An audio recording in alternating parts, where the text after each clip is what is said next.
particular because, as I explained in the video as well, the reason that I use this simulation example, as the demonstration is just to tell you exactly how the data was generated, right? And then, you know what happened because we intentionally censored the value of the data. We generate those data through simulation by ourselves, right? So that you know exactly what's going on. And then we know the exact parameter values that we use to create those data. So basically, the two parameter values. And then we use our estimation to see if we can successfully recover the two parameter values.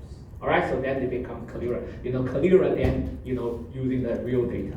But of course, for the homework exercises, you need to work on the real data as provided. All right, so again, just a quick refresh from last week, last Wednesday. So we talk about this Tobin model, right? The Tobin model is used to deal with this so-called sensor data model. But of course, we make the distinction between two types of sensor data model. One is called the corner solution model. The other one is called just the sensor data model. But in estimation, model setup, estimation, everything is the same, right? But the only thing is the interpretation. So for this one, basically we can consider them as the same model. So the same model is, characterized by this Tobin model framework, right? So Tobin model framework, again, quickly review what is the modeling framework.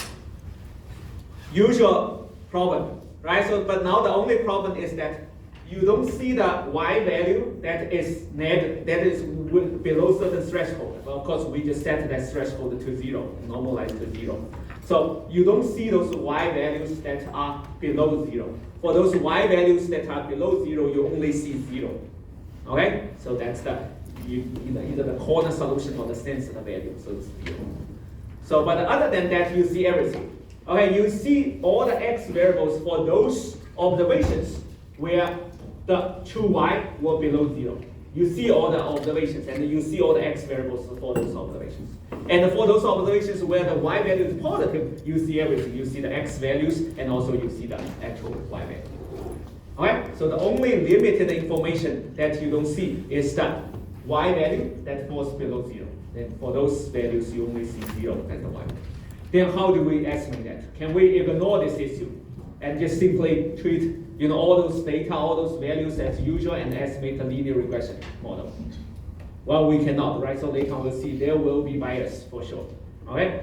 So, but then how can we correct for that? Well, we use this because based on this Tobin model setting is just like that. The latent y is just follow the usual linear regression setting, right? But then the only tweak is that now the observed y takes this form, this relationship. If the observed or the latent y is positive, then we observe exactly the y star. But if the y star is negative, then only observe 0. So then this is the Tobin setting. So based on this Tobin setting, what we do is we can just write out the probability for us to observe the y, right? So there are two parts. The likelihood that can be broken into two parts. If the y is positive, then the likelihood is simply the likelihood of observing the exact y. Because if it's positive, we observe the exact y. The exact y is very simple because you observe the exact y, you observe all the x variables values. So basically, you can easily back out the Ayrton's value, right? As the difference between y and this linear combination. So the Ayrton's value.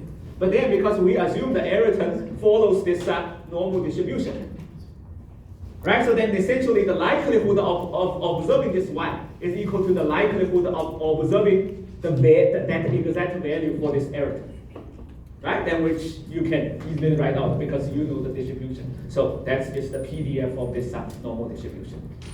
Okay? Then the other part is for those observations that y is equal to 0. Then what's the likelihood of observing those y? Here is where it's different from the basic linear regression model, right? So here, because of this Tobin setting, so we know that this likelihood of y observing equal to 0 is not really the true y equal to 0. It's actually the true y being less than or equal to 0. So the likelihood actually is this probability. So as a result, you can derive that as this the CDF, right? So the probability of this Ayrton falls below this particular threshold. All right, so that's actually the correction, where the Tobin correction beyond the basic linear regression. Alright? So then based on these two parts of likelihood, we can put them together, okay, to form the overall likelihood function. And then we estimate these parameters. But here, pay attention, what parameters do we have? In addition to the usual beta coefficients, we have this one more parameter coefficient to estimate. This is the variance of this error. Okay, this is also treated as a free parameter, a free unknown parameter to be estimated from your data, together with your model. Last time we also explained, right, why we are able to estimate this variance here in Tobin model, but we were not able to estimate that in, let's say, larger model or probing model with binary response variables. Remember, I explained that, right? So why here we are able to estimate this variance of the error. But in the binary response model, we can only assume the error just equal to 1. Essentially, we set the variance of the error to a fixed value. We normalize it, rather than treating that, allow it to be a free parameter to be estimated. What's the difference? Exactly, here you at least have a part of the data that is continuous, right? You observe that positive half. So then the positive half, so you at least observe half of the data. And then because this error, the distribution is assumed to be symmetric. So then just with half of the data observed, it's already enough for you to be able to identify the spread, the overall spread, which determines the variance of that error. So that's exactly the reason. But in contrast, in the binary response model, what do you observe? Only 0 and 1. And the 0 and 1 can only tell you what? The expected value, right? No way you can know the spread. As long as the expected value is equal to that value, it can be spread widely or it can be concentrated narrowly. But no way you can tell based on just zeros and ones. So that's why no way we were able to identify those variance from binary response model. That's why in the binary response model for Tobit and the logit model, for Probit and the logit model, we can only set that variance of the error to be 1. All right, make sure you understand this difference. But here we are able to do so for Tobin model, so we estimate that as well. So the parameters you want to estimate for this Tobin model are all the betas plus this sigma. And then we can do that. And last time we talked about this partial effect. Okay, so how to deal with partial effect? How to do those. The partial effect is the expected value of y. Okay, but now the expected value of y is more complicated because there are again 2 parts, right? So y could be 0, then the value is 0, but then you have the to calculate the expected value, right? You have the probability of y equal to 0 times the expected value, which is 0. So that part is gone, doesn't really contribute to the expected value. Then the other part is the probability of y being positive. Then you have the expected value of y. Right? Conditional on y is positive. So then you plug in more the conditional expectation, conditional distribution, and then you do the derivation. You can derive the expected value of y from a Tobin model as this, which is a little bit complex. Okay? So, but this, this side, capital side, little side, they are all the functions related to this error distribution, this normal distribution, right? So the capital side, that's the CDF of normal distribution, and this little side, that's the PDF of the standard normal distribution. All right, and then this is the expected value of y, and then what is the marginal effect? The partial derivative, right? Take the partial derivative of the expected value of y with respect to a particular x variable. Again, the usual interpretation. When this particular x variable changed by 1 unit, how much will that change the expected value of the dependent variable? All right, so then you take the partial derivative of this expression with respect to a particular x, and that's what you get. All right, so but this is where we need to make the distinction between the so-called corner solution model versus the regular sensor data model. Corner solution model, what you are really interested in is the observed y, because observed y is what makes economic sense For example, just like what the example you did in the homework exercise, the y, observed y, is say the data consumption. Then what we care about is the actual amount of consumption. Then this consumption is bounded by a low amount, right? Consumption can never be positive, negative, so it has to be bounded by 0. So in that sense, 0, the value itself per se matters. The 0 simply means no consumption, right? So then what we care about, what we want to interpret is the observed y itself, including the actual the observed 0. All right. So in that sense, when we talk about this the partial effect, we are talking about how much this x, 1 unit change in this x variable will change the expected value of the observed y, and that's the expression. All right. This is called the corner solution model. But there's another type of model. It's called the censored model, in the sense that what you care about, what makes economic sense, is the unobserved latent y star. All right, so then the observed y, this 0, is simply just a data sensory problem. Okay, so it's just a limitation imposed on your data, so that you need to address that in your estimation approach. But after that, when you interpret the effect, you interpret all the economic implications, what you care about is still the latent y star. If that's the case, when you calculate the partial effect, then what you care about is how much this 1 unit change of x will affect the expected value of y star instead of y. All right, so if that's the case, then the partial effect is very simple. It's simply equal to beta, the beta coefficient. Then you don't need to run into all those complex equations. You see, that's a difference, depending on what matters, whether the observed y or the y star. All right, the censored data problems could simply be some income level or some other measures. But then in your data collection, when this value falls below a certain threshold, you don't observe that. But still, when you do the interpretation, when you derive implications, what you care about is still how this latent y star will be affected by changes in x, right? Then that's the data censored problem, and then the marginal effect is easy to interpret. It's simply measured by the beta coefficient itself. Of course, this beta coefficient is what's estimated from the Toby model rather than the regular linear regression model. Okay, so in that sense, the beta coefficient itself has already been corrected by this Toby model. So these two type of problem, corner solution model versus censored data model, can both be estimated in the Toby model using the same way. The only difference is after the estimation, how you interpret the marginal effect. All right, so make sure you understand that. Okay, so that's the quick overview from last class. So then let's quickly take a look at this example. So this is the same example that I created in this video. So to do that, we need to do this Censored. All right, use this package. Again, for those of you not that familiar with R, when you use an external package, you first need to install and download that.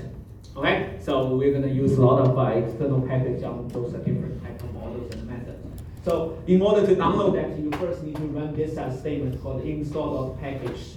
Okay, and then specify the package name in a pair of double quotes.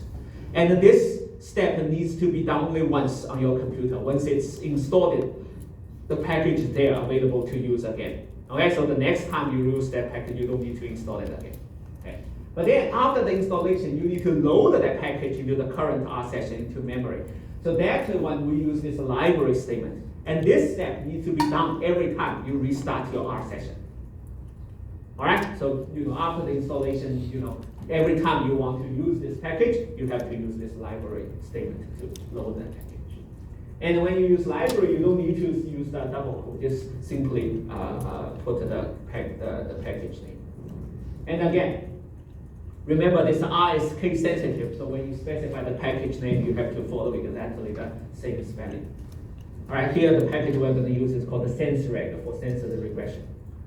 All right, so what we want to do is we want to use simulated data for this demonstration. Again, like I said, we want to show you that how the data are generated and then how they are censored, right? And also we know the exact parameter values, the true parameter values. Then we see whether our method can recover the true parameter value or not, right? And we can see that how the regular linear regression would be biased. Okay.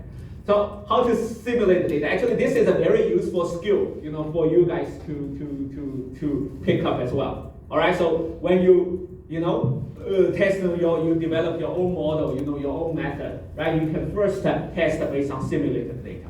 Again, the idea is that you create your own data with the true parameter values. You can see if your method, your model can recover the true parameter value properly or not.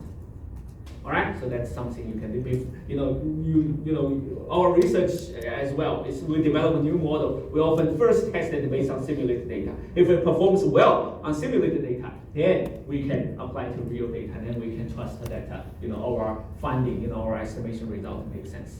Because in real data, you do not know the true parameter values, right? So you rely on the estimation result, to treat that as the approximation of the true parameter value. But then you first test based on simulated data to make sure that they can successfully recover the true parameter values. Then you can trust your estimation result for the real data.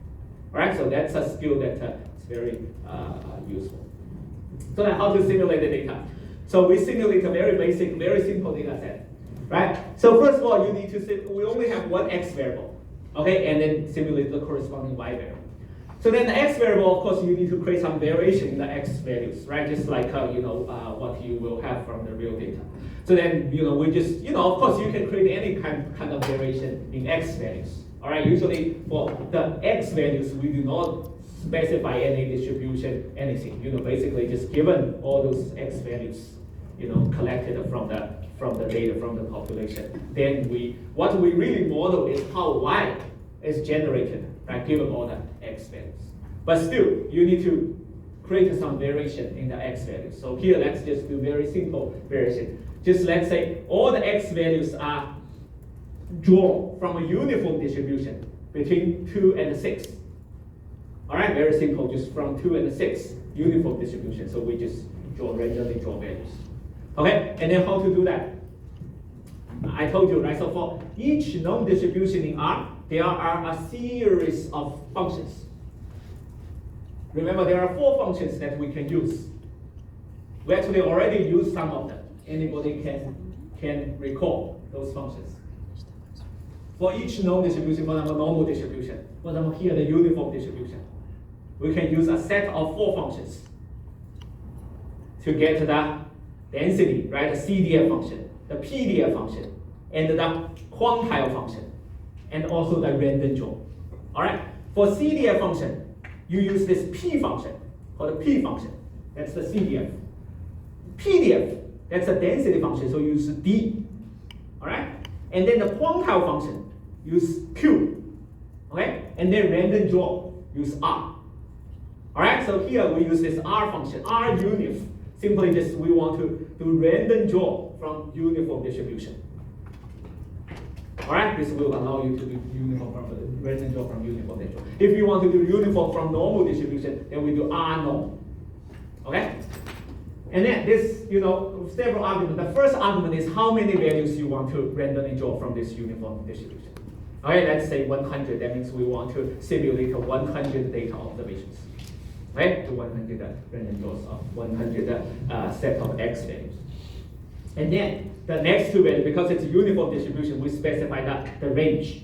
Okay? So lower bound and upper bound. So from 2 to 6 uniformly drawn. So that this will give you a vector of 100 randomly drawn values from this uniform distribution. And then we saw that sort doesn't really matter, but we saw that so that it's laid out from the small to large. All right, so let's do that. But before that, we could probably set the C so that value will be the same. All right, so let's take a quick look at that. You see, these are the x values, right? 100 randomly draw x values from 2 to 6 randomly draw and sorted. Okay, this will be our x variable, so the 100 observations and their corresponding x variables values. And then based on these x variables values, we simulate our y star. Okay, so then this is our model. Again, y star just exactly follow this Truncated model setup.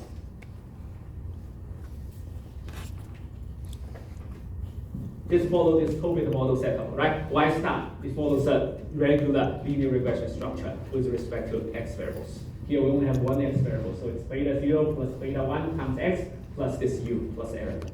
So then, how to do that? But then we just need to set the parameter value, right? But like I said, when we simulate our own data, we know exactly the parameter value because we just pick some values to use. Okay? So then we set basically beta 0 is to -4. Okay? And beta 1 to 1. Alright? And then we plus this error term. This error term again follows the normal distribution. Okay? So we do this R norm, randomly draw from this normal distribution. We draw 100 random values. Now, what a normal distribution this is? If we just use the standard normal distribution, it's a standard normal distribution. So standard normal distribution, our Truncated assumption is that it follows a normal distribution with 0 mean and the variance equal to a certain sigma squared.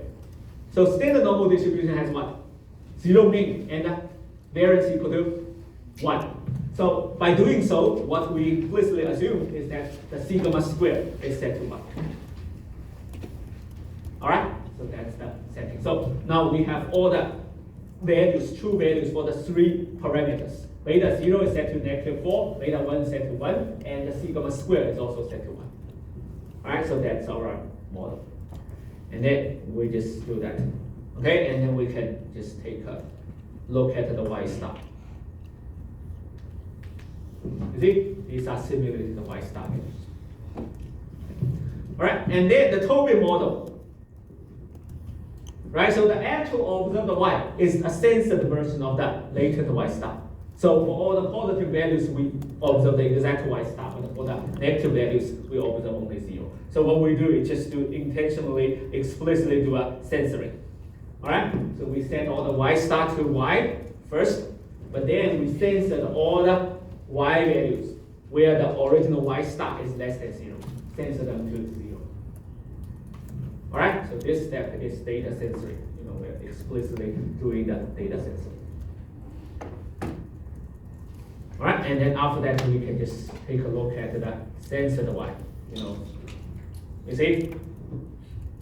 You can construct that, right? So the original y versus the censored y, it's clear, right? So everything is expected. So first several values of y star values are negative. So then, in the observed y, they are censored to zeros, right? But for those positive values, they are as is. Alright, so that's the data. So now we have the data. Alright, so we're gonna use this data to do that. So we can plot the y and the x. And you can see x and all the y. You see clearly, you see data censored. Okay? Alright, so now what we can do is that let's first run the regular linear regression. Alright, just to regress this y on x. Ignoring the censoring, so we just treat all the zeros as regular values.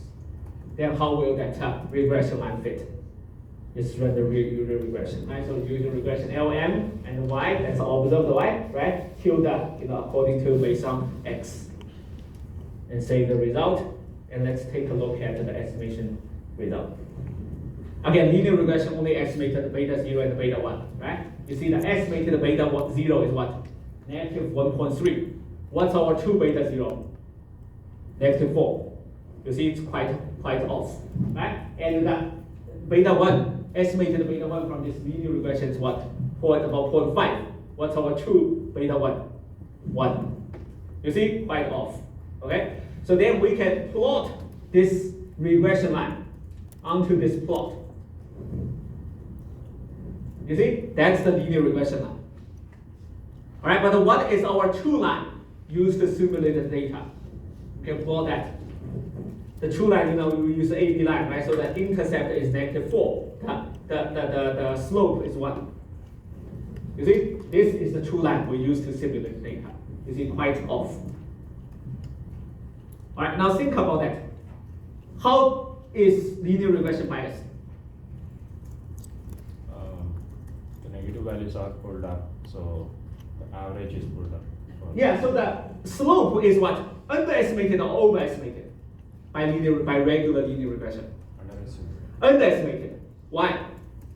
What's the rationale that the regular linear regression, ignoring all the data censoring issues, will underestimate the true slope? What's it? It gives too little weight to the censoring. Yeah, you see here. Normally it's what? So the true beta 1 actually measures how much x, changing x will affect the y, right here, the y star value. Right, so the true data simulation, the true data generating process, it will be if x reduces, x becomes smaller, the true y star will actually decrease, right? Will become more negative. But because here you only observe y, you don't observe that y star. You only observe y equal to 0. But if you ignore the issue, you just treat the 0 as the true, y value, y star value. Then you would conclude that what? Even if x reduces, y won't change. Right? Even if f becomes smaller, but y will still be 0. So y won't change. So as a result, overall, the impact of x on y will be underestimated. Right? The overall impact of x and on y will be smaller. That's the rationale of regular linear regression, ignoring the data censoring issue. Is that clear? It would conclude that even if x reduces, y value won't change. So that's why x doesn't have that much impact on y. So that's why the beta 1, that coefficient, that slope will be smaller, will be underestimated. All right, but apparently that's not the case, so we need to correct for that. But how can we correct for that? Because when dealing with the data, we do not really observe all the y star, right? That's all we observe. So that's why we need to use that Tobin framework to correct for that, to see if we can successfully restore this particular line. All right, so let's use the Tobin model to estimate it. The Tobin model estimation, that code-wise is very simple. Basically, nothing really too complicated, nothing really too special, as compared to this linear regression. All you need to do is just use this sense rec. All right, and then the syntax is the same. You sense rec the y, observe the y, and the tilde, and then the x variable. Okay, and then save the result. So yeah, if you only look at the code, nothing really much you need to learn, right? So it's usually just the same syntax, but you have to understand the theory behind it. All right, so then we can do the summary and take a look at the estimation result. Again, for the Tobin model, there are one more parameter, right? So 3 parameters, the 2 betas plus this sigma squared. So see, the first beta 0, you see its estimated value, negative 4 point something, very close to our true parameter value, right? So that means it's successfully restoring the original true parameter value. And also the beta 1, you see 1 point something, we're very close to our true parameter value, which is 1. All right, so it's very good. So it's doing very well. Even if we didn't observe the true y star, but still we are able to correct for the potential bias and successfully recover the true parameter. Now the tricky part is this last one. What does that mean? Yeah, pay attention. Initially, when I first used this package, I was confused as well. So this one is actually not the sigma value, not the sigma square or sigma. It's log sigma. All right, log of sigma. So if you want to restore the original sigma, you have to take that exponential. Is that clear? It's the log of the original sigma. So then you restore that, you do the e of that value. So you need to do that. All right, we can take that. You can get this 3 estimated value using this coef function for coefficient function of this Tobin result, right? And then take the first 2 elements that will give you the beta 1 and the beta 2, beta 0 and beta 1, and then we do the exponential function. All right, take this coef for 3, and then we do the exponential. That will restore the sigma value, and then we can just see what's the value of the sigma. You see, very close to 1. Right, 1 is our true sigma, the variance value that we used in simulation. Very close to 1. So that's a very good result. All right, so we are able to, recover the two parameter values very well. So, and then we can plot this estimated value. This line. You see, this solid line here is the straight line fitted from the Tobit regression result. You see, it's very close to the true line that we use in simulating the data. Right? So Tobit regression, address this the data censoring issue pretty well. For that part, is that clear? Okay. All right. Now next, what we can do is we can investigate, what we just talked about here, the expected value of y and the partial effect. Just to plot that on this plot, and then you can see how it will change with x values. So expected value of y, as we calculated here, that's this expression. So we can just add it to the same formula, same expression here in R. Just one to one. Again, as I told you, P norm is the CDF of norm, right? Which corresponds to this capital psi here. Capital psi here. Okay? And then this x beta, you just do the x beta, the linear combination between x and beta. And then divided by sigma. Again, that's the sigma that we have already restored here. All right? Again, this corresponds to this expression, x beta divided by sigma. All right? And then the rest is the same. You just add it to the expression. And here, this d norm is the PDF of standard normal distribution. All right? It's the same. So just do that. And then we can just plot this expected value of y. See how it changes with x variables. Can you explain again what the xb is doing? I got a little stuck on that in the homework. Xb is the vectorized expression. All right, so it's treating the x and beta as vectors. So xb is the product, the multiplication of two vectors. Essentially, it's just when you expand that multiplication, it's just this one. Right, no, I understand that, but I mean, specifically for the problem, when you do that operation, aren't you just reproducing data that you already have? Because aren't the beta, maybe I'm confusing myself, aren't the beta values defined when you do the regression? The beta value, now you do this, the beta value is the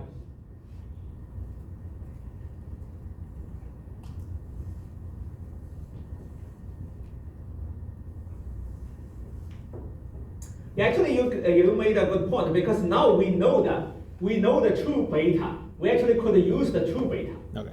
All right, but for the real data, you never really know the true data. So all you can do is substitute in the estimated beta values. Okay. But now that we are doing the simulation, we know the true beta value. Yeah, we could do that to be more precise. We could substitute in the true beta value. Right, but here as an illustration, it doesn't really matter that much, because anyway, the estimated beta values from Tobit regression is very close to the true value as we just saw. So that's why for the estimation, for the illustration, this line, anyway, will be very close to either way. Pretty much the same. Yeah, but that's a good point. For our data example, we could use the true beta. Right, but anyway, let's take a look at this the shape of this curve, how this expected value of y changes as x values change, and to help you better understand that. Think about it, as x becomes very small, what will happen to expected value of y? What will happen to y? 0. Yeah, x becomes very small, then it's very, most likely, the y star will be negative, right? Y star is the x, the linear combination involving x plus this error term. Of course, error term's value varies. If error term's value is really large, you can still observe a positive y star, but it's very unlikely. Most likely, y star will be negative. Then as a result, most likely, the observed y will be 0. Okay, so as a result, we're taking expectation, the expected value of y will be very close to 0. So that's why as x goes very small, this expected value of y converges to 0. Okay, on the other hand, when x becomes very positive, most likely y star will be positive. So you don't have any data censoring issue, right? The y, the observed y will simply be equal to y star. So the expected value of y is simply equal to, expected value of y star. So as a result, eventually what does it converge to?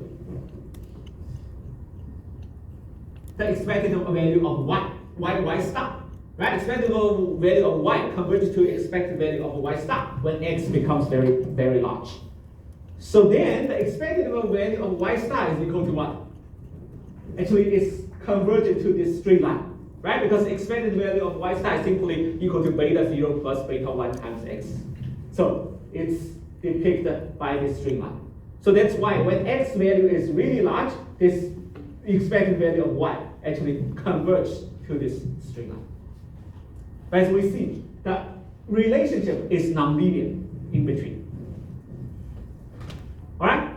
Then understanding this, we can further understand this marginal effect. Because marginal effect is simply taking the derivative with respect to this expected value of y. So basically on the plot, what do you see? The marginal effect is essentially just the slope along this curve. Right? Just a slope, like a tangent to all those different points along this curve. And that's how it changes. So we take the derivative, the partial derivative, with respect to this one. But of course, here we already did the calculation, right? You already know the expression, so we can directly enter this expression. Again, using the same, P norm for the PDF function. And then we can just draw this line. You see, this curve, this S curve, is the expected value of y. So it's the S curve, right? We can, if you enlarge this plot, it's clearer. So it has this S curve. So again, S curve means what? When x is really small, the expected value of y, the marginal effect of y goes to 0. Again, the idea is that when x is very small, even if x increases, y star will increase a little bit, but still y star will be negative. Then y will be negative, or will be 0. So even if x increases, actually you won't have much change on the expected value of y. So as a result, the marginal effect will be 0, will be very close to 0, right? When x is very small. But on the other hand, when x is really large, the expected value of y is simply equal to the expected value of y star. So then when x changes a little bit, how much will that expected value of y change? Beta 1.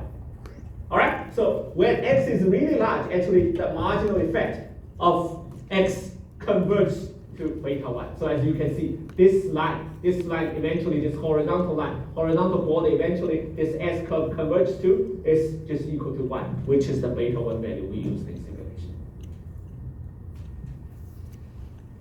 All right, so this actually helps you. This is, one is actually the slope when this marginal effect eventually converges to this straight line.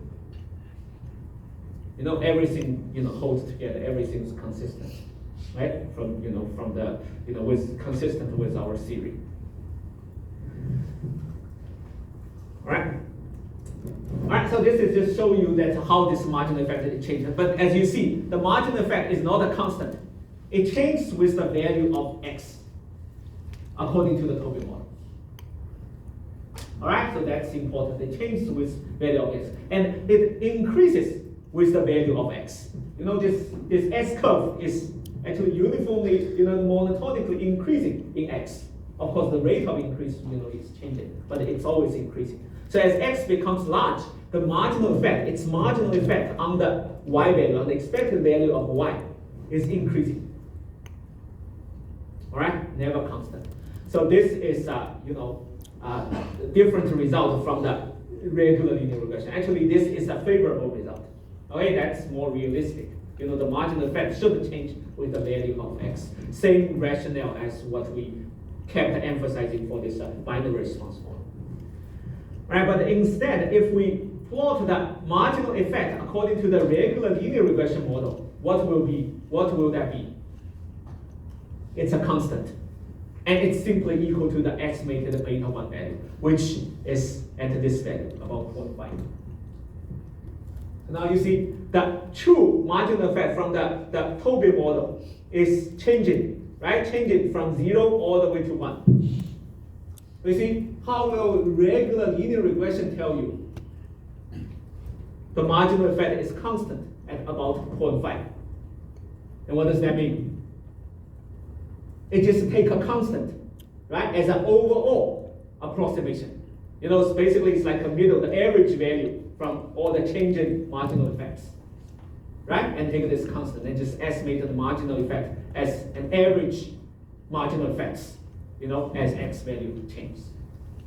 All right, so that's the what linear regression is doing. Just an overall approximation, but of course it's a very rough approximation. It's not really precise. All right, but the Toby model can give you more precise description of the changing nature, varying nature of this marginal effect. See how it changes with the x values.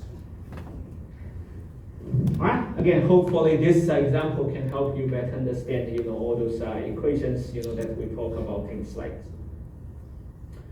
Okay, but again, these are just for you to understand how things change, right? So for the homework exercise, you don't really need to do this curve. You don't need to plot these curves. Basically, I give you the real data set and ask you to evaluate the marginal effect at the different x values. Okay, and for that evaluation, you can easily do so. Use this margf function in that Censored package. All right, margf function. So the syntax is very simple. You pass in the Toby regression result, and then you specify the value of x variables at which you want to evaluate the marginal effect. But again, here, because as we just analyzed, the marginal effect changes with the x values. So when you evaluate the marginal effect from a Toby model, you have to specify at what x values you want to evaluate the marginal. Right? So you specify here this marginal. Right? I ask you to evaluate the two extremes. Right? One extreme is that when the x value is very small. Another extreme is when the x value is very large. See how the marginal effect differs. Right? Here we can just do so. Again, the analysis is the same as we said. When x value is really, really small, what does the marginal effect converge to? 0. All right? When x value is really large, what does marginal effect converge to? Yeah, here is 1, but in general is what? Beta 1. Excellent. Some of you ask me what kind of questions I'll ask, you can expect in the exam, right? So those type of questions, you can see that. I may ask you in the Toby model, right? When x is really large, what will the marginal effect converge to? Beta 1. Those are the questions you can answer. Don't worry about it. I won't ask you to derive those formulas, so you don't need to memorize all those formulas, those details. But the general result, the main result, right, is something that you should be aware of. All right. No, in that sense, not much memorization will be needed, but more like of understanding. You understand the basic idea of this particular model, particular framework, and what are the main, features, main, attributes, properties derived from that model. All those key points that I emphasize for you to keep in mind. Those are the, testing points. All right. Okay. Yeah, usually those questions will be multiple choice questions, just asking you the general properties, right? General conclusions that we kept emphasizing in class, right?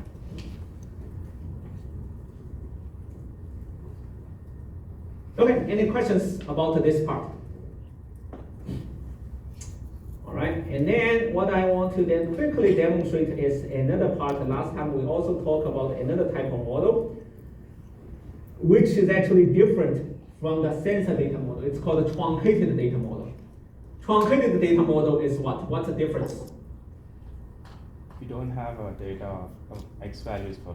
Exactly, right? So for those data that that y value falls below a certain threshold, you do not observe those observations at all. So that's the truncated data truncated. So those observations are missing from your data set. All right, so you see then that actually creates a different type of problem. It's a different type of scenario. So that is a truncated data model, and it needs to be dealt with differently.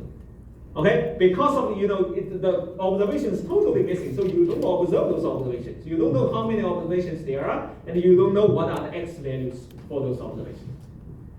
So then all you can do is just estimate based on the observation that you observe. Of course, those observations, have all the y values above that threshold.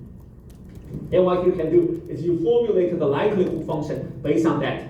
Okay, based on that fact. So then, what the correction you need is actually this one. So the likelihood, the function is not only the probability of observing this particular y value for this particular observation, but also correct for this probability. The probability that now I observe this, that's because the y is greater than the threshold. All right, so you need to correct for this probability. And this leads to this truncated data model. And we can do this truncated regression using this package called a Truncated. All right, it's a different package, so you need to install that separately and load that package to R. And again, for the, let's just clear everything, and let's just do that again. We can do the simulation. Again, using the same simulation, I simulate all the x variables and then simulate the y, using the usual way. But let's see how the truncation happens.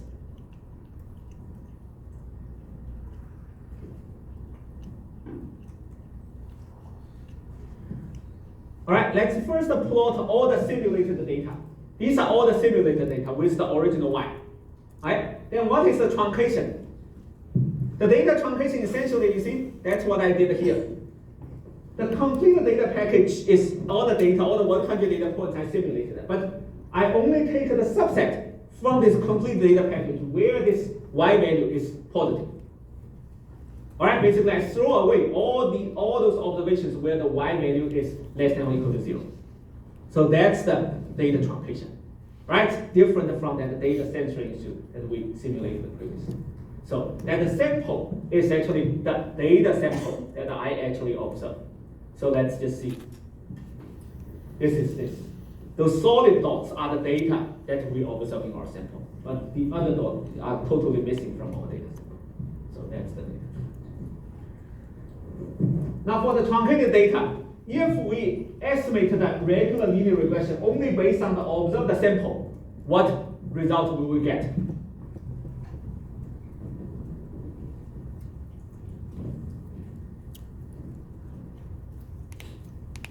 You see, this will be the regression line. Okay, only based on these observed data points. But then,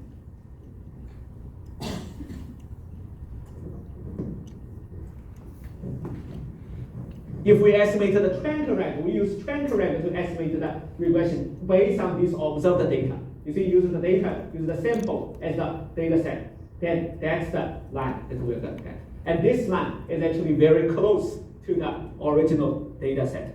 You see, we can take a look at the truncated regression estimated result.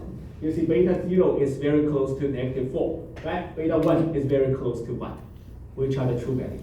Again, here the sigma is the variance. The variance is, the variance we use is 1, but this one, is close to 1. And notice that here the sigma is sigma itself, all right? So you see, again, the truncated regression can successfully recover the two parameter values. You see, the difference from the linear regression is, is a lot. So again, what's the rationale of a linear regression underestimating the slope?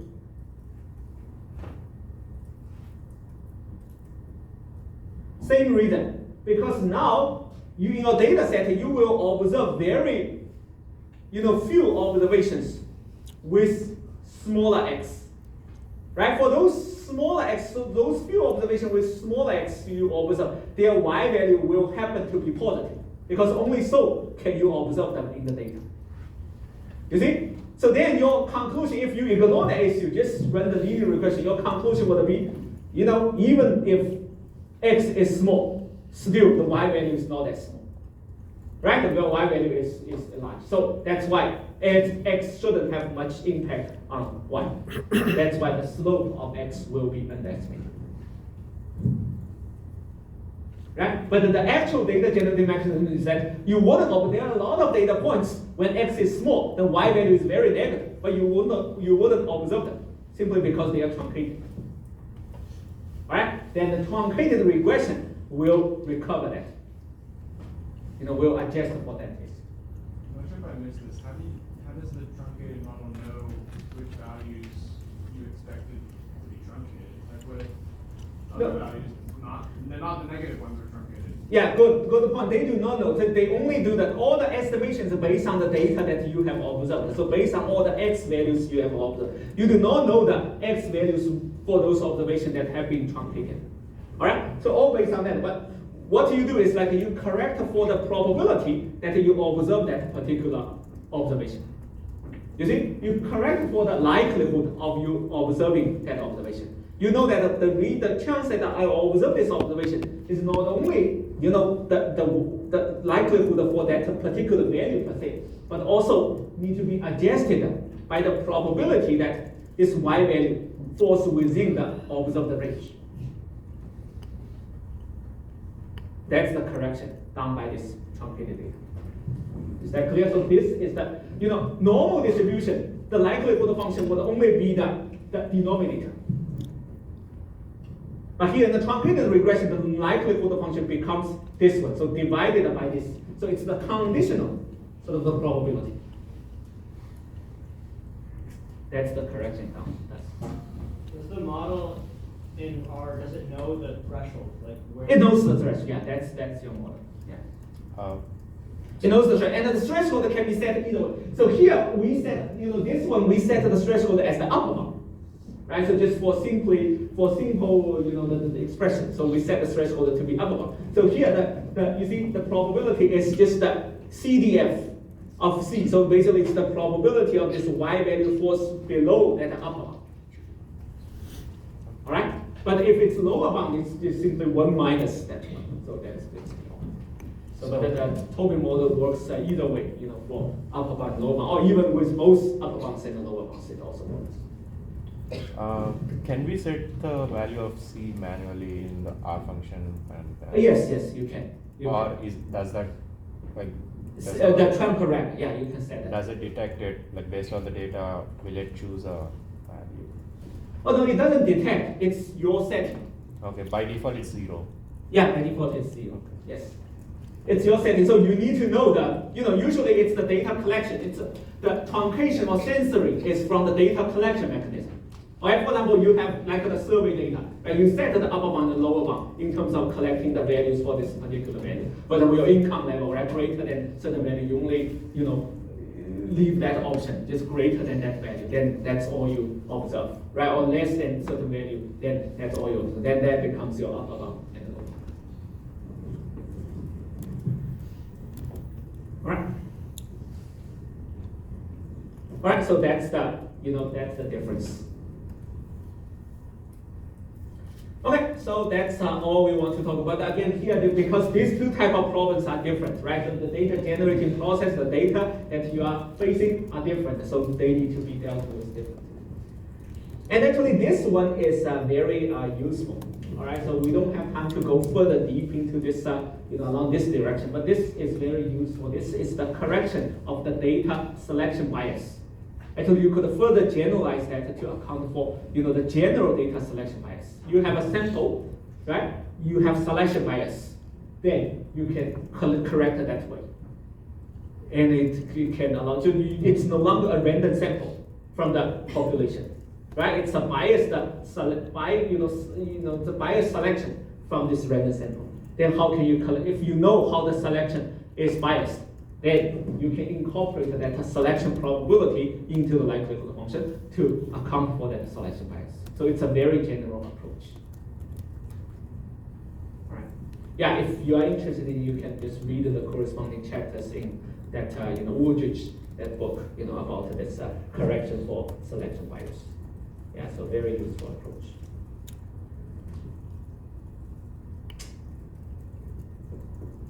All right, so that's all for what we talked about the last topic. So basically, we are inflating the likelihood function for the missing data. the numerator is basically the density function of the observed values. Yes. The denominator is whatever we think. I mean, in this scenario, we happen to have a data, but if we don't have, we know there's a partial bias, not the complete truncation, but maybe it's collected less. Maybe if you're looking at data collected for low income versus high income, low income there's more data collected versus high income less data collected. So you apply some CDF function on below on that to give some probability. Is that how? Yes, yes. You can correct for the probability of that observation being selected into your sample. Could we model that into the R function that you're talking about, truncated? That's already built in that censored, the truncated function. The truncated function is done this way. Yeah. But It's built what in. my question is, could we actually model it like a particular value that you're gonna give, maybe 0.5 or the CDF? Yeah, you can 0.5 set that. points. You can set the bounds in truncated function. Yes, yes. But of course, like I said, for the more general problem, you can write your own routine to estimate that. You know, basically, you know we explain how it's estimated by some that MLE approach, right? So then all you need to specify is the likelihood function. So you can write your own routine to specify that likelihood function, and then apply some numerical optimization routine, like those Newton methods, you know, those things, to search for the optimal solution to maximize that objective function, which is the likelihood function that you specify. That's a general thing, you know. That's where you derive some more general, more flexible model of your own, specific to your own problem. Then you can do that with some, you know, it's not estimated by any like a standard package. Then you can do that. But the, you know, the mechanism, the method, the underlying method is just the same. So we know, you know, how to do that exactly. So yeah, that's the most general approach. All right. That's the question. So good, yeah, good thoughts, good questions. All right, so let's start on the next topic. All right, so that's the topic that we want to discuss this week. Again, we go along this line of so-called limited response, limited dependent variable models. So we talk about those like limited possible values of this dependent variable, right? So that goes beyond the basic linear regression. The basic linear regression y values can take any value, so that you simply just run the linear regression. But what if the y values are binary, right? And we already talked about how to estimate those binary response model using logit and probit. And then what if the y values are either censored or truncated, like what we just talked about, right? Then we use those Tobin model, or we use those truncated regression to correct for those selection bias. So now the last topic we want to talk about along that line is that what if the y value, instead of being those like any continuous numerical value, they are conts? What's the attribute of conts? First of all, they are integers, right? 1, 2, 3, 4, 5. Actually 0, starting from 0. 0, 1, 2, 3, 4, 5. And they are non-negative. Right? The conts, you don't have negative value. So it's starting from 0, 1, 2, 3, 4, 5.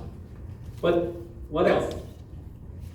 If it's just non-negative, positive, non-negative integers, you can still approximate that using the usual linear regression, pretty well.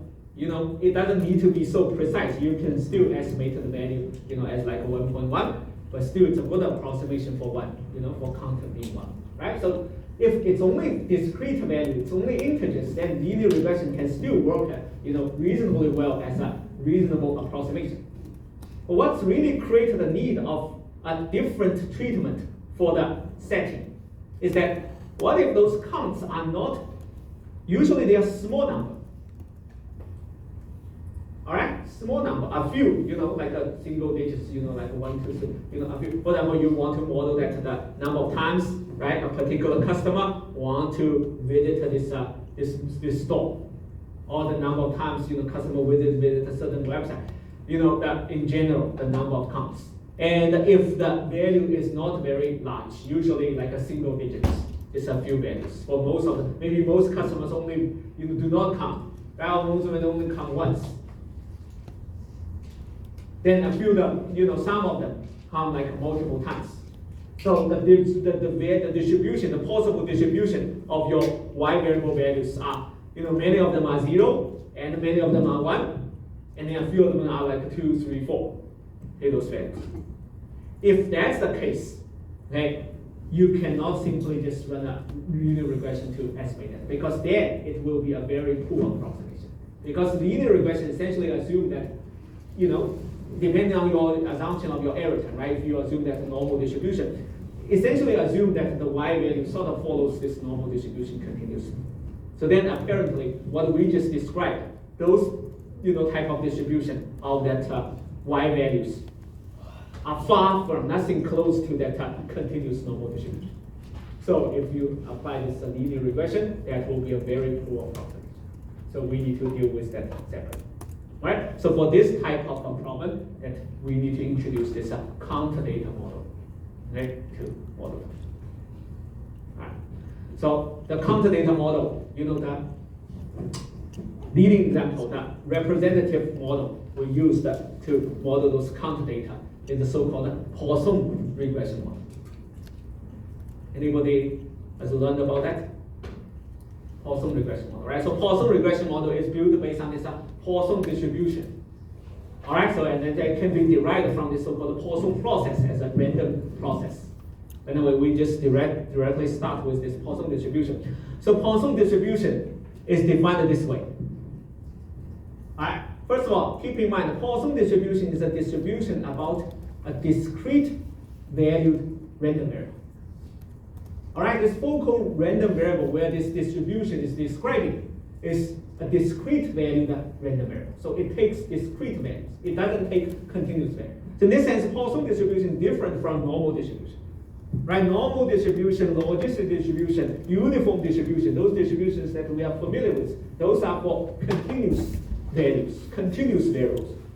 Okay? So, but here Poisson distribution is for discrete variables. So their values are discrete, so they only take, you know, starting from 0. Poisson distribution, the variable, the focal random variable, it can take only non-negative discrete values, starting from 0, 1, 2, 3, 4, all the way to positive infinity. All right, that's the possible values that the focal random variable can take if it follows the Poisson distribution. All right, now for again, when we describe the distribution of a random variable, what do we need to describe? Mean and variance. Mean and variance, but that's the kind of key statistics describing the, you know, that characterize the important aspect of the distribution. But if we want to describe the entire distribution, what should we specify? Exactly. Right? So the entire distribution is characterized, is defined by either CDF or PDF. Again, we need to specify one of them, right? And then the other one can be derived accordingly.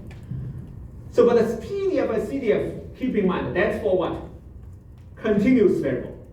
Okay, if it follows continuous variable, then we derive the PDF normal distribution, right? So the normal, the PDF, right? And then we have the corresponding CDF. But what if it's discrete? VMF. Yeah, we need to have a discrete version of the density function, right? This is the discrete version of the density function for this Poisson distribution. Okay, take a look at it. What is that specifying? The probability of this focal random variable, here this focal, let's just call it y, right? This is our focal random variable, whose distribution we're describing. The probability of this focal random variable taking a positive value, but that value, a possible value, but then that value is a non-negative integer, right? Starting from 0, 1, 2, 3, all the way to positive infinity. All right, so this k, it's a possible value for this focal discrete random variable. And then the probability of this random variable taking that particular value is equal to this expression. All right, make sure you understand, make sense of this expression. What is that? This lambda is a constant. Okay, it's a key parameter of this Poisson distribution. Actually it determines the expected value of this focal random variable. All right, expected value. So that's a key parameter. So once the lambda is set, the Poisson distribution is set. Right? It's just like the mean and the variance for a normal distribution. That's the two parameters determine the distribution. So but for Poisson distribution, there's only one parameter, is lambda. So then K is the possible value, right? This E is the usual constant. You know that the E, the Euler constant, the usual constant 2.7 is something. Okay? And this one is just the factorial. So basically K, you know, factorial is just K times K minus 1 times K minus 2 all the way to K times 1. Okay? So then, what does that mean? This one, you just plug in all the K value. For a given K value, you just plug in that K value. And given a certain lambda value, this expression can be totally calculated. Right? The value of this expression is totally, determined. So you can just do the calculation. And the value gives you the probability of this focal random variable, taking that value equal to K. All right? Think about that. What if K equal to 0? What does this expression equal to? K equal to 0. This factorial of 0 is 1. We treat it as 1. And then lambda of 0 is what? Also 1. Right? And then e to the negative lambda. Okay, so that's just the. So if K equal to 0, then the probability is simply equal to e to the negative lambda. Right? Then what if K equal to 1? K equal to 1, then it's just lambda to the 1. It's just lambda. And e to the lambda is another constant. And 1 factorial is also 1. So then the probability of y equal to 1 is simply lambda times e to the negative lambda. Alright? So you can then keep doing that. What if K equal to 2? Then you can calculate the probability. So that's a distribution. But then what makes it a distribution? All these probabilities for all possible values, eventually if we add up all those probabilities for all those positive values, eventually what should that add up to? 1. And that's actually the magic about this distribution, because you can mathematically, you can prove, following this expression. If you add up this probability over all possible values of K from 0 all the way to positive infinity, it does add up to 1. Alright, so that's what makes it a valid distribution. So here I showed you a few, distribution with different lambda values. If lambda equal to 1, that's the distribution. That's the probability of K equal to 0. And then probability of K equal to 1, probability of K equal to 2, K equal to 3, you see all the way. You see once, lambda equal to 1, for very large K, the probability is really small. It's also intuitively understandable, because I told you lambda actually determines the expected value of this y. Right? So if lambda equal to 1, that means the expected value of y should be 1. Then most likely the y value can either take a 1 or 0, with some probability of 2. But for really large y value, it's really not that possible. So that's why the probability for large y values actually is very small. Right? And all these probabilities should add up to 1. Right? But if lambda increases, the expected value of y increases, then you see the mode, the peak of that distribution actually is shifted to the right side. Right? So if lambda is equal to 4, then you see the probability of y equal to 0 is this much, equal to 1 is this much, 2 this much, 3, 4, and then 5, 6, all the way to that. You see that peak actually is shifted. Shifted to be around this expected value. Alright? And if lambda is further equal to 10, then that's the distribution of that Poisson distribution. Again, anyway, all these probabilities eventually should be add up to 1. Alright? Just make sure you understand what Poisson distribution really means. Okay, now key properties about Poisson distribution. First of all, the expected value of y is equal to that lambda. That's the key parameter. Second of all, very important, what is the variance of y? Also equal to that. All right, so that's why Poisson distribution only has this one parameter to specify, this lambda. This lambda determines both things, expected value and the variance. Unlike a normal distribution, you have two parameters to set these two values separately. You have a normal distribution, you have one mean, right, as a parameter, and the variance to determine the standard deviation. But in the Poisson distribution, just one value, one parameter determines both. All right, later on we're going to talk about that. That actually is one limitation of Poisson distribution. No way you can break these two attributes apart. All right, you want this distribution as higher expected value, then as a result, it will also have higher variance. You want the distribution to have lower expected value, as a result, it will have low variance. But what if I want a low expected value with a high variance? Well, no way to specify that in Poisson distribution. Then we need to deal with that differently. All right, so keep this in mind. Then we'll talk about another different model to handle that possibility. If the variance is different from the mean, then what can we do? Right, and then we cannot deal with Poisson distribution. Right, but again, Poisson distribution is very easy to understand, very easy to specify, very easy to estimate. So that's why it's it's the most commonly used model for cont data problem. So this is a Poisson distribution, right? Then how can we apply this Poisson distribution for the estimation of our data? We can specify the so-called Poisson regression model. Right? Poisson regression model is based on the distribution. So the idea is simple. What should we model?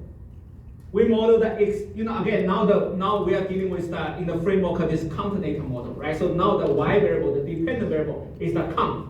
So the expected number of times the customer visit our store, visit our website, for example.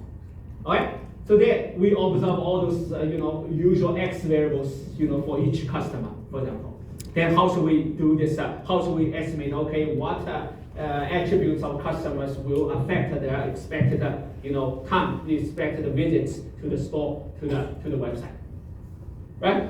We will do the usual regression analysis. But then how should we do the regression? We specify the expected value of y as a linear regression of all the x variables. All right, but then the y variable itself follows this Poisson distribution.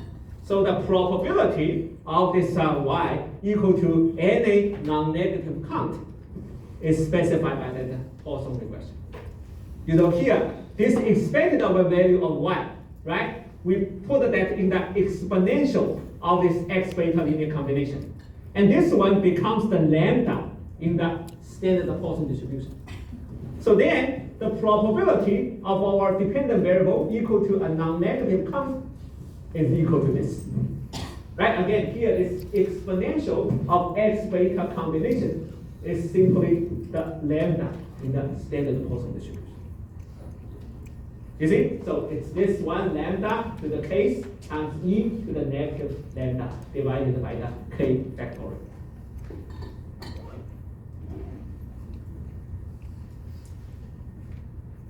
Is that clear? So this is the Poisson regression. Basically, we incorporate all the x variables into this Poisson distribution. And this is the probability for us to observe the y value, which is a non-negative cont, associated with a particular data observation with all those x variable values. Is that clear? So that's how we model it. Now think about it. With that model, how can we estimate all those beta coefficients? Apply logarithm and then take a linear regression. This tells us what? The probabilities of observing a particular y value for a particular observation. Then we know the probability, then what can we do with that? Write out the likelihood function, and then maximize that likelihood function, right? To estimate those beta coefficient value that will maximize the likelihood. So Poisson regression model can be easily and intuitively estimated using the usual maximum likelihood estimation. All right, which we're going to explain now.